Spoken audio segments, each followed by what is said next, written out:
compartilhar com vocês o texto de Atos, capítulo 4, versículo 32 a 36. Atos, capítulo 4, versículo 32 a 36.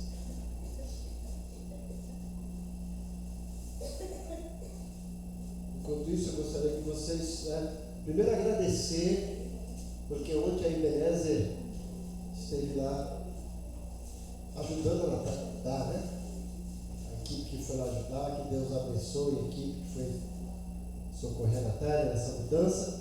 Agora, orem para que ela consiga uma casa boa e barata, né?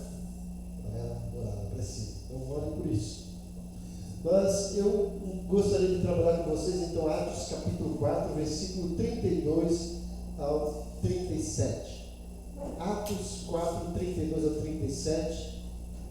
Aqui na minha versão NVI, diz o seguinte: da multidão dos que creram, uma era a mente e o coração. Ninguém considerava unicamente sua coisa alguma que possuísse, mas compartilhavam tudo o que tinham. Com grande poder, os apóstolos continuavam a testemunhar da ressurreição do Senhor Jesus, e grandiosa graça estava sobre todos eles. Não havia pessoas necessitadas entre eles, pois os que possuíam terras ou casas as vendiam, traziam o dinheiro da venda e o colocavam aos pés dos apóstolos, e o distribuíam segundo a necessidade de cada um. José, um levita de Chipre, a quem os apóstolos deram o nome de Barnabé, que significa encorajador, vendeu um campo que possuía, trouxe o dinheiro e o colocou aos pés dos apóstolos. Eu gostaria que nós olhássemos para esse texto pensando aqui no tema sugestivo. O tema é uma multidão com um coração. Eu fico muito alegre. Acho que se alguém chegasse perto de mim e observar eu lendo o livro de Atos, parece que vai sair dos meus olhos um brilho. Eu estou não apenas relendo o livro de Atos, mas como eu falei no domingo passado, estudando novamente, porque há um tempo atrás eu preguei aqui sistematicamente, de forma expositiva. Nós cobrimos o livro de Atos todinho, mais de 3 anos, nas quartas-feiras, né? E eu decidi transformar isso em um livro. Fui impulsionado, algumas pessoas pediram, né? Eu terminei o esboço do meu 4º livro, que agora será o primeiro depois de muito tempo, o esboço de Filipenses. Logo já está editado, está aí para ter o dia da edição em março, dia 8 ou dia 15 de março. Mas eu estava mais apaixonado ainda pelo livro de Atos, e eu voltei, comecei a rever tudo, refazer, e fiquei empolgado bastante com isso, né? E anteontem eu terminei, a revisão está pronta, são 56 sermões, mais de 170 páginas lá, e quando Deus me der a graça de eu ter o poder aquisitivo, eu vou lançar esse livro.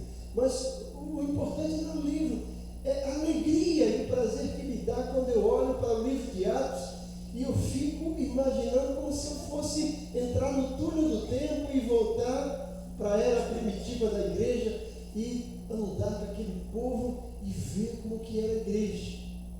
Isso para nós também é um motivo de desafio e ao mesmo tempo compromisso de voltar à raiz de ser igreja nos padrões bíblicos. E eu tenho falado isso aqui para vocês, que o meu compromisso com vocês não é oferecer aqui um evangelho de prosperidade, de libertação, mas o meu compromisso é preparar vocês para ir para o céu. É isso que eu vou ser cobrado por Deus. E é esse meu compromisso. E olhando para esse texto, eu vejo um pouco alguns retratos, algumas fotos da igreja. E esse texto de Atos 32 mexe comigo. Quando eu leio, fala assim: da multidão dos que creram, era uma alma e um coração. Se a gente pensar nesse texto e analisar a profundidade disso, a gente fica chocado e ao mesmo tempo desafiado para sermos igreja nesses moldes. Então, ao ler esse texto, como eu disse, eu fico estupefato. Como é maravilhoso ver a igreja primitiva crescer e mesmo diante de um crescimento extraordinário, não perdeu a sua essência. Era uma igreja que permanecia unida em seus sentimentos, mas também na sua razão.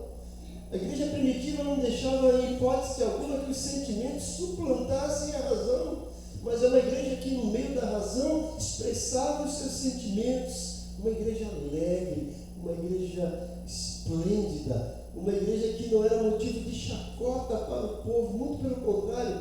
Lá em Atos 2 fala que a igreja que caía na graça de Deus e na simpatia do povo.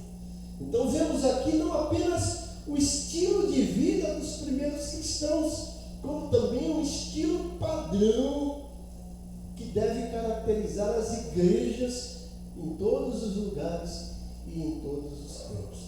E qual é o retrato que Lucas, que foi ele que escreveu Atos, nos trata e nos traz dessa igreja? A primeira coisa que eu vejo aqui nesse texto é que a igreja primitiva era uma igreja que se tornou multidão. Veja que o versículo 32 começa, da multidão. Uma igreja que se tornou multidão. E por que se tornou multidão? Porque crescia porque fazia de sua fé um estilo de vida. E a gente vê isso em Atos 2, primeiro sermão de Pedro, um sermão duro. Pedro não foi lá brincar, passar a mão na cabeça e dizer assim: olha meu querido, você é vencedor, olha meu querido, Deus tem um plano para você. Não, Pedro falou: olha, vocês mataram o Filho de Deus. Mas a Bíblia fala que eles, ouvindo isso, compungiram o coração e perguntaram: o que nós precisamos fazer? E Pedro fala: arrependam-se. E eles se arrependeram. 3.000 pessoas iniciaram a igreja primitiva de forma corpórea aqui na terra. Chega aqui em Atos 4, já fala que era uma multidão. O número começou para 5.000 no começo, e aqui fala que já era uma multidão. Chega em Atos 6, não era apenas uma multidão de crentes, era uma multidão de discípulos. E a igreja vai crescendo. E por que a igreja crescia de forma extraordinária, a ponto de Lucas falar assim, era uma multidão dos que creram. A igreja crescia porque fazia de sua fé um estilo de vida.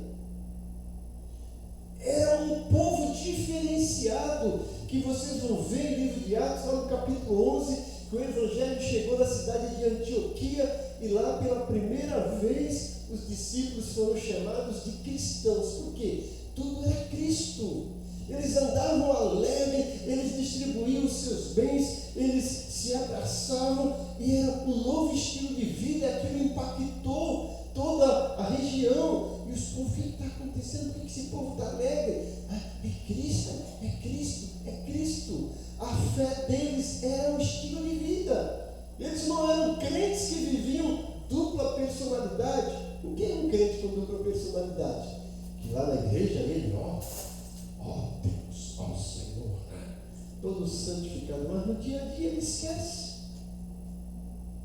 E aqui, não, a gente não pode misturar religião com política e esporte. Isso não é religião, você não pode. Mas vida cristã é uma só. Você tem que ser a mesma pessoa aqui na igreja e lá fora. Embora o ambiente lá fora seja diferente, mas é lá que você vai mostrar que é cristão. Jesus disse no Sermão do Monte, em Mateus 5, 12 a 14, vós sois o sal da igreja e a luz da igreja. Foi isso? O sal da terra e a luz do mundo. É lá fora que nós temos que resplandecer e mostrar que nós somos diferenciados. É lá fora que nós temos que mostrar que a nossa fé deve estar arraigada dentro de nós, que é um estilo de vida diferenciado.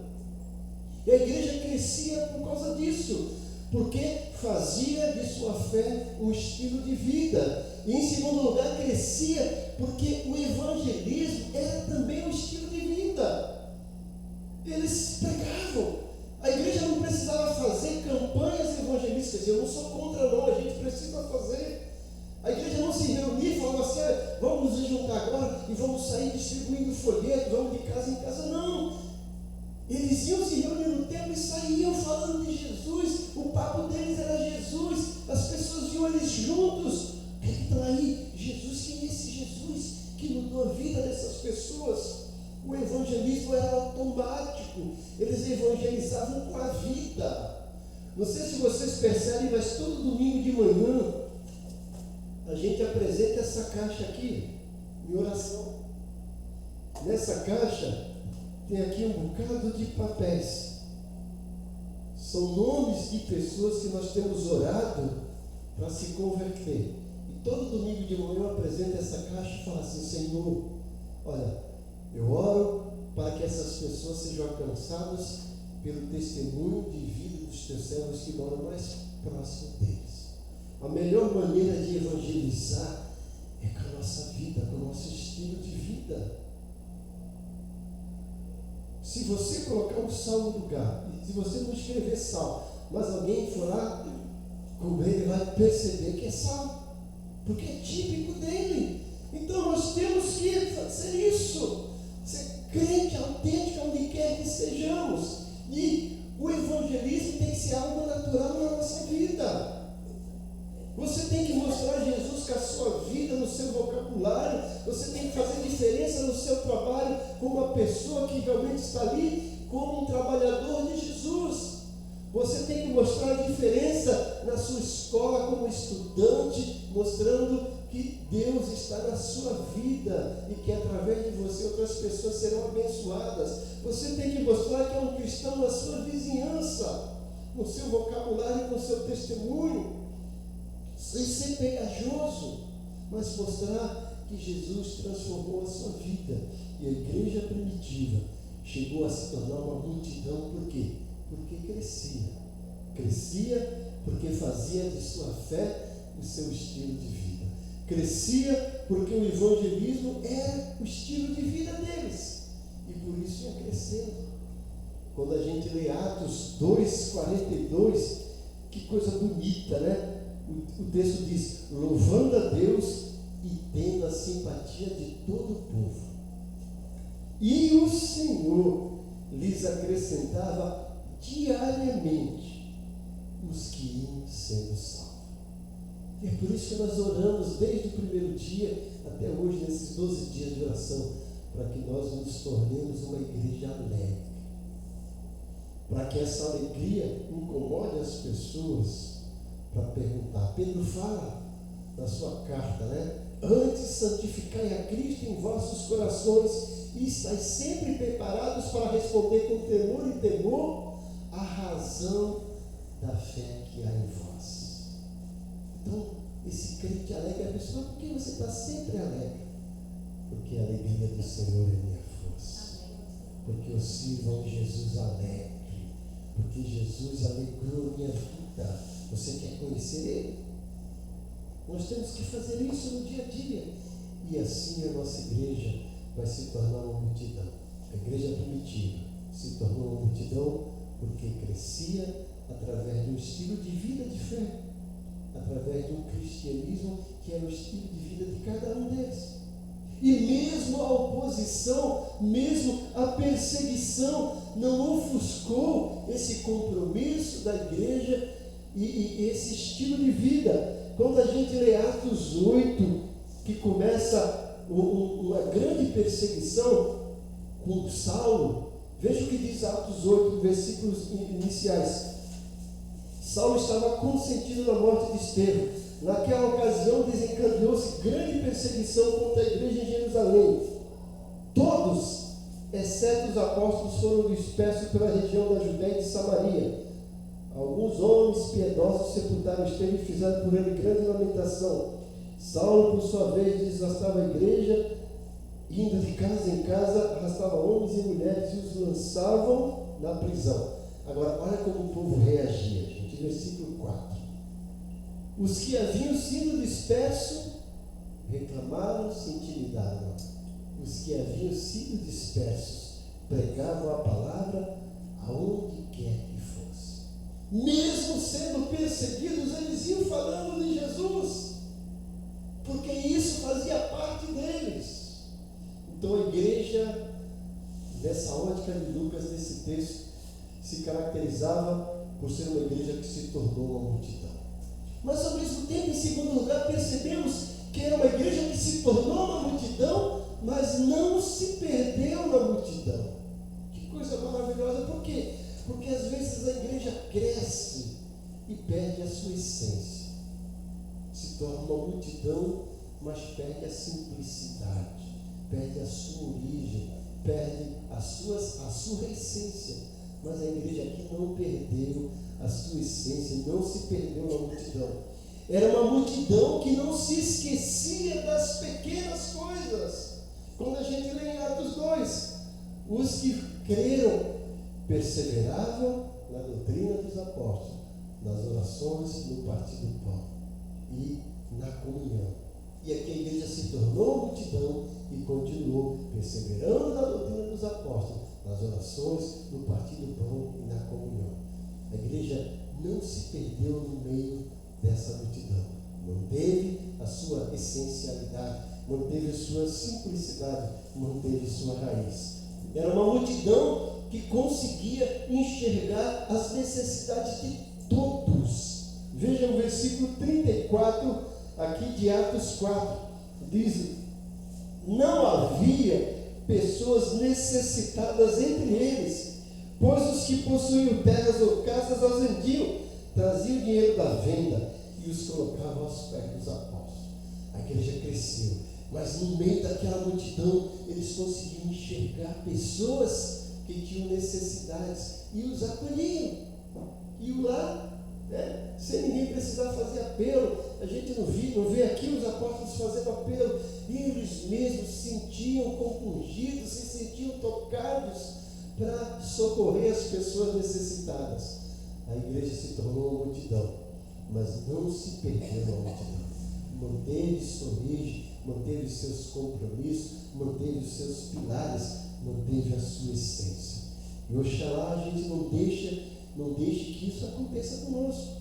Porque às vezes as igrejas crescem, e se tornam top, e as pessoas esquecem disso.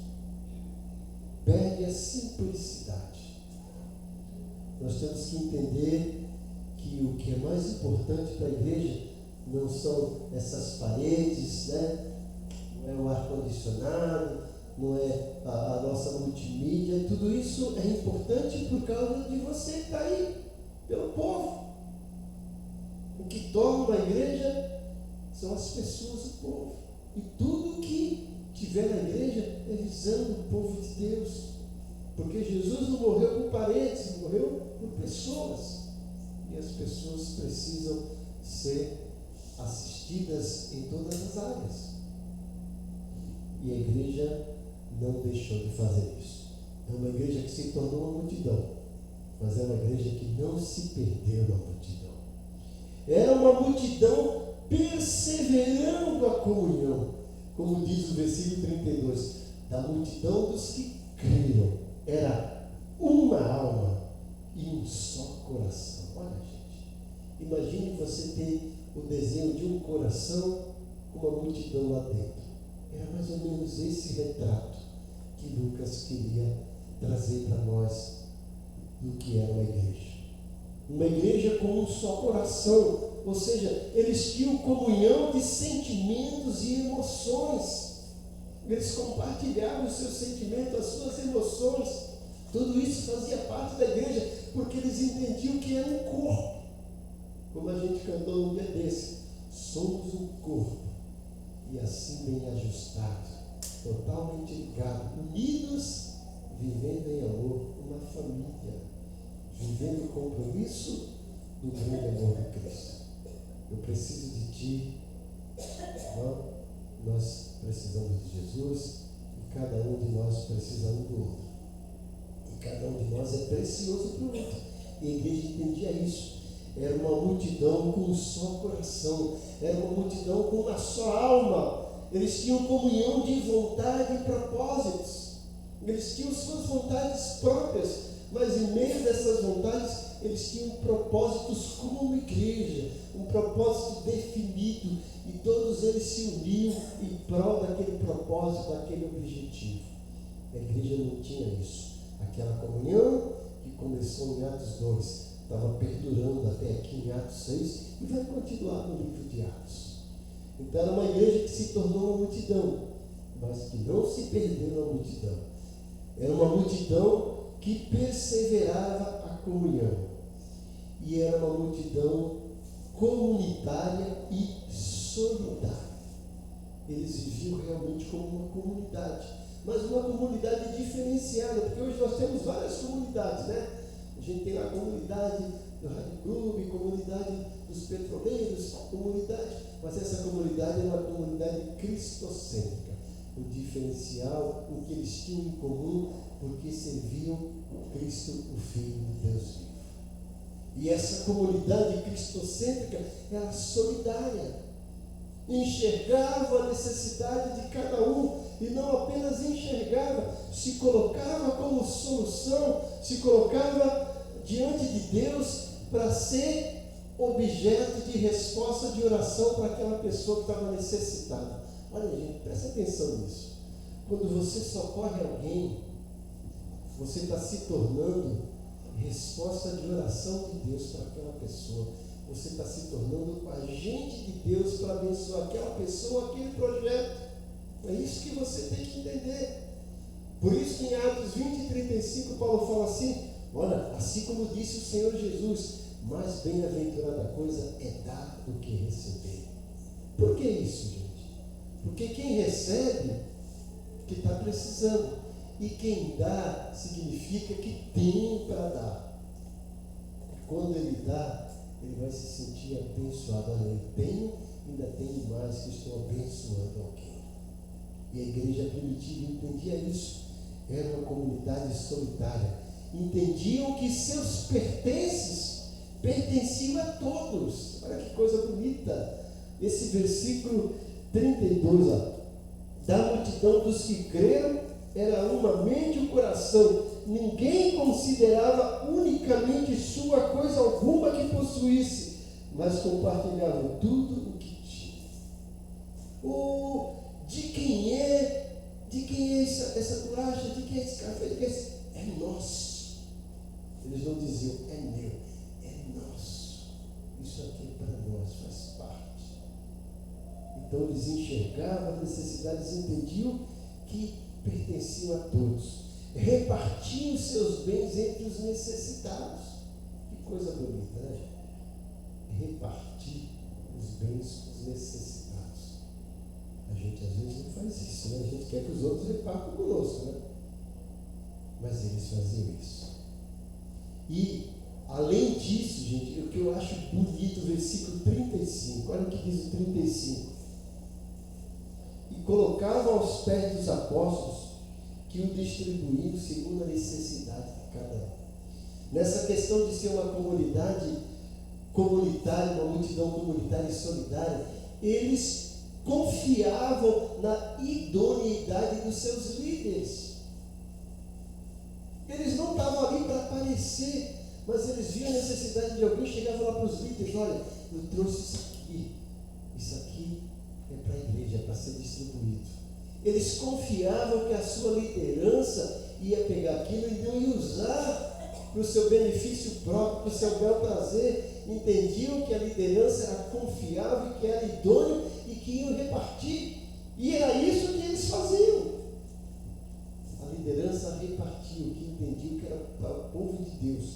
Diferente de algumas igrejas aí, que os camaradas aí, em vez de alimentar o rebanho, eles querem só tirar a lã do rebanho. Mas não, eles entendiam. Olha, nós recebemos, isso é para ser distribuído, é para a igreja, para o povo de Deus. E a igreja fazia isso porque confiava nos seus líderes. E finalmente, gente, era uma multidão com os olhos abertos aos destaques individuais. Como eu falei, se tornou grande, mas conseguia enxergar dentro da igreja pessoas como seres humanos individuais, diferenciados com a sua individualidade. Eu sempre gosto de dizer e destacar que Deus não é contra a individualidade.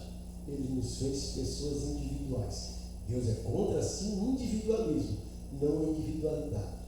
E a igreja se tornou uma multidão, conseguia enxergar e destacar pessoas individuais. E Lucas faz questão de destacar. A igreja enxergou a vida de Barnabé. E não só a vida, mas também o exemplo dele e o ministério dele. No meio daquela multidão toda, eles viram, olha, tem alguém que se destaca. E aí o versículo, que bonito, 36, Lucas faz questão de destacar que no meio dessa multidão tinha um camarada que se destacava, Barnabé. Versículo 36. José, um levita de Chipre, a quem os apóstolos deram o nome de Barnabé, que significa encorajador. Vendeu um campo que possuía, trouxe o dinheiro e o colocou aos pés dos apóstolos. Olha que coisa maravilhosa, gente. Veja, a igreja como um todo vendia seus bens e lá entregava aos pés dos apóstolos. Barnabé fez a mesma coisa. Vendeu e foi lá e entregou aos pés do apóstolo. E Lucas faz questão de frisar esse camarada que foi diferenciado. A igreja consegue enxergar e destacar ele. Primeiro, a sua vida. Um camarada que era exemplo, que a gente vai ver mais tarde, que se tornou líder. Foi ele que discipulou Paulo, foi ele que começou o ministério lá na cidade de Antioquia, foi ele escolhido para ser o primeiro missionário com Paulo, lá na igreja de Antioquia, em Atos 3.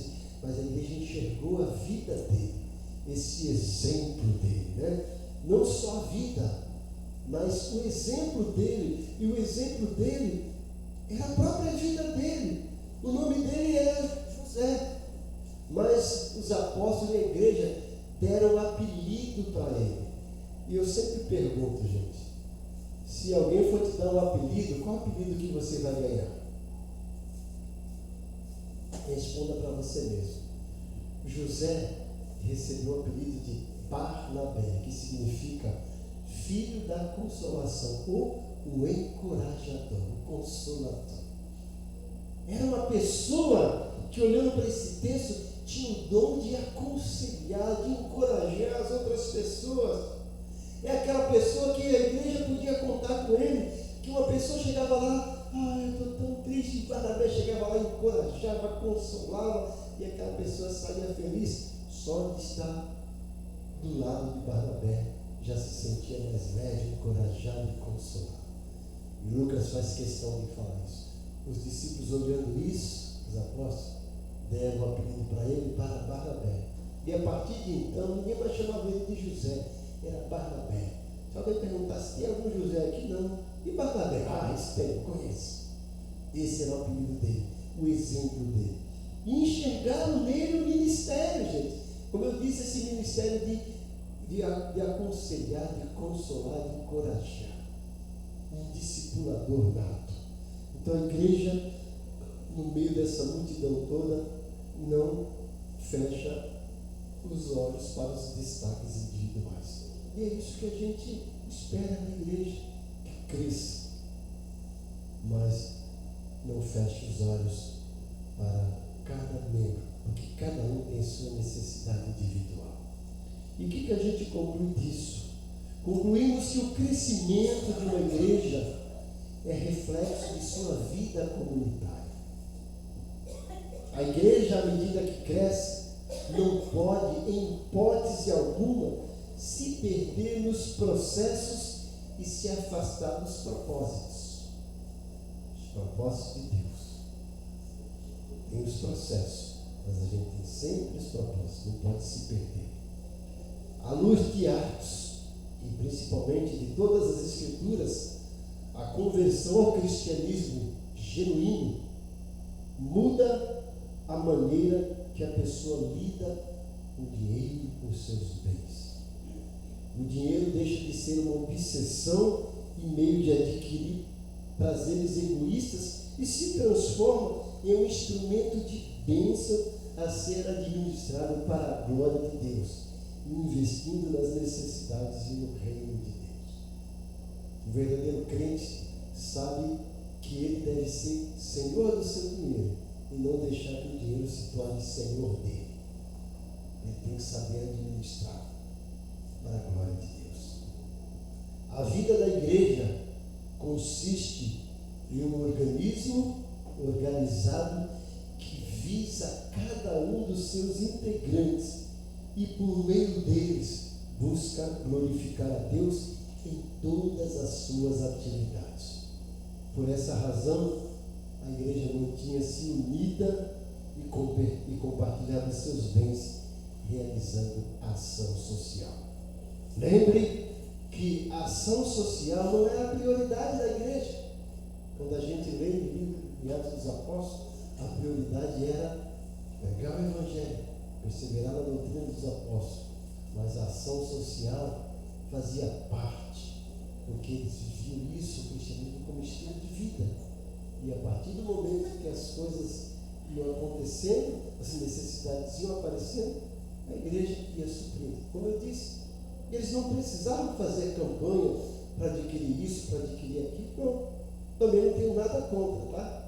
Mas quando a igreja entende isso e vive isso diariamente, as coisas acontecem naturalmente. E o meu sonho aqui é que as pessoas venham, né, além do seu dízimo, tragam aqui, ó, alimento para compor cesta básica que a gente tem aí de sobra, né, para socorrer as pessoas. Nós tivemos um tempo aqui que a gente ganhava tanta cesta básica, a gente assistia lá a missão Ebenezer, a Cristolândia feminina, a Cristolândia masculina, né? Tinha um tempo que começou um ato aqui, eu ficava aqui na igreja, as pessoas chegavam, aqui que dá cesta básica, calma, não é assim não, gente, né? Mas a igreja não é um centro de distribuição de cesta básica. A igreja é um centro de distribuição em cima da palavra de Deus. Mas quando as coisas acontecem, precisa, vai lá. Jesus subiu ao monte não para transformar e para multiplicar os pães. Ele foi lá para ensinar. Mas ele percebeu que a multidão estava necessitada e foi lá e supriu também a necessidade de alimento daquela multidão. E é isso que a gente espera com a igreja. E é isso que eu queria trazer para vocês nessa noite. Que a gente aprenda a conservar o verdadeiro evangelho genuíno. Que o evangelho se torne um estilo de vida nosso. E com isso a nossa igreja vai crescer naturalmente para a glória do Senhor. Pai bondoso, nós somos gratos pela tua palavra que se renova, que se refaz a cada dia. E cada vez que a gente lê, a gente descobre coisas maravilhosas. Somos gratos por essa palavra que é transformadora e que, como ela mesmo diz, que é viva e eficaz. Nós, mais uma vez, apresentamos esse domingo, nosso 12º dia da nossa jornada de oração, grato pelo teu povo que assumiu esse compromisso, esteve aqui desde o primeiro dia, estamos aqui encerrando esse momento com motivo de gratidão a ti. Muito obrigado, em nome de Jesus. Amém.